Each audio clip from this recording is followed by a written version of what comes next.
அஸ்ஸலாமு அலைக்கும் வரஹ்மத்துல்லாஹி வபரகாத்துஹு.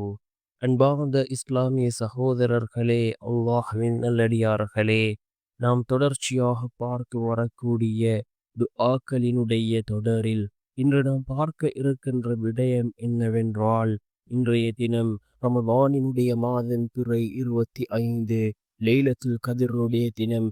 இந்த தினத்திலே இந்த இஸ்மை நாம் 500 தடவைகள் ஓதி அல்லாஹ்விடம் பிரார்த்தனை செய்வோம்.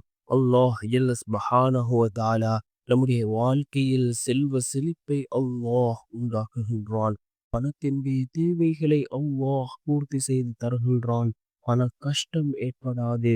அந்த அளவுக்கு சிறந்த அல்லாஹ்வினுடைய அழகிய திருநாமங்களில் ஒரு திருநாமத்தை தான் நாம் இன்றைய வீடியோவில் பார்க்க இருக்கின்றோம். அன்பார்ந்தவர்களே, அல்லாஹ்வின் நல்லடியார்களே, நாம் கண்ணியமான ரமலானினுடைய மாதத்திலே இருந்து கொண்டிருக்கின்றோம். இந்த ரமலானினுடைய மாதத்தில் பெரும்பாலான நாட்களை நாம் இந்த கழித்து விட்டோம். இன்னும் எஞ்சி இருக்கின்றதோ ஒரு சில நாட்கள். இந்த கண்ணியமான ரமலான் நம்மை விட்டு பிரிந்து செல்ல இருக்கின்றது.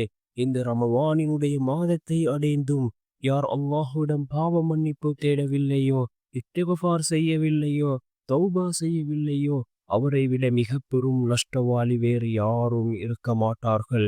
அன்பார்ந்தவர்களே, அல்லாஹ்வின் நல்லடியார்களே, அதிகமாக இஸ்திக்ஃபார் செய்வோம். குறைந்த பட்சம் அஸ்தக்ஃபிருல்லாஹ் என்றாவது நாம் ஒவ்வொரு நாளும் 100 தடவையாவது கூறுவோம்.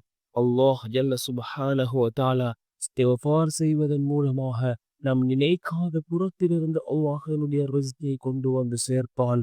அல்லாஹ்வினுடைய உதவிகள் கிடைக்கும், தேவைகள் பூர்த்தியாகும், கவலைகள் கஷ்டங்களை அல்லாஹ் இந்த இஸ்திக்ஃபாரின் மூலமாக நீக்குகின்றான். அன்பார்ந்தவர்களே, அல்லாஹ்வின் நல்லடியார்களே, அல்லாஹ்வினுடைய அழகிய 99 திருநாமங்கள் இருக்கின்றது.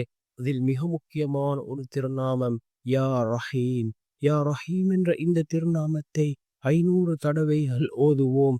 அல்லாஹ் ஜல்ல சுப்ஹானஹு வ தஆலா நம்முடைய வருமானத்தை அல்லாஹ் அதிகரிப்பான், செல்வத்தில் செழிப்பை உண்டாக்குவான். அதே போன்று அல்லாஹ் பரக்கத்தை ஏற்படுத்தி தருவான். அந்த அளவுக்கு சிறந்த அற்புதமான ஒரு திக்ர்.